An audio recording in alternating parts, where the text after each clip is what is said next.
Cara meraga sukma ke makam wali di dalam Al-Quran dijelaskan bahwasanya para aulia tidaklah mati walau secara lahiriah terlihat meninggal, mereka hidup dan menerima kenikmatan di alam barzah, bahkan ada beberapa aulia yang ruhaninya dibebaskan mau ke alam manapun bahkan terlihat di alam nyata ini, seperti kisahnya Mbah Wali Sarkowi yang berada di Tulungagung, ada seseorang yang berhaji di Mekah bertemu seseorang berkenalan dan memberi alamat rumahnya, setelah pulang dari haji ternyata alamat rumah yang dikatakan adalah makam di tengah sawah daerah Ngujang Tulungagung.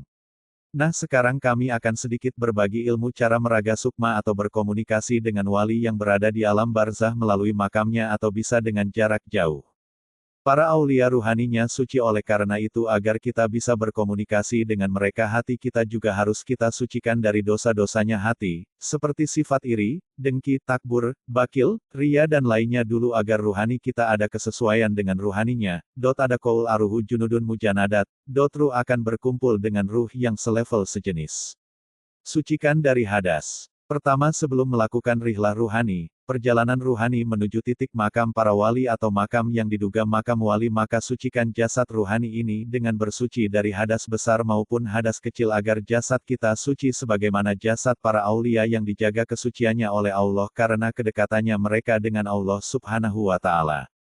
Fokus pikiran dan hati. Setelah kita berusaha mensucikan lahir dan batin, kita cobalah fokus bisa dengan duduk bersila dengan tenang ataupun berbaring menghadap ke atas, kepala di arah timur, kaki di barat atau kepala di utara, kaki di selatan, tubuh menghadap kiblat. Oh iya, ini bisa dilakukan jarak jauh misalnya di rumah atau dilakukan di dekat makam aulia yang dituju. Pejamkan mata, pikiran dan hati fokus ke tempat makam kemudian lakukan hidiyah Fatihah. Lakukan hidiyah Fatihah kepada Nabi Muhammad SAW, para sahabat, para tabi'in, para nabi, para wali, jangan lupa Nabi Khidir alaihi salam, Syekh Abdul Qadir Jailani, Wali Songo, kemudian wali daerah Anda atau wali daerah makam yang dituju, kemudian ke para guru-guru spiritual sobat semua, yang terakhir khususon Fatihah wali yang kita tuju minimal 100x surat Al-Fatihah, kemudian mengucapkan salam sebagai pembuka hijab antara kita dengan wali yang alam di alam barzah, juga suatu bentuk komunikasi dengannya. Mereka akan menjawab salam kita. Lafaz salamnya, Assalamu alaika ya wali ya Allah fi hadal kubri, makom, kalau tahu namanya bisa langsung disebut namanya, kemudian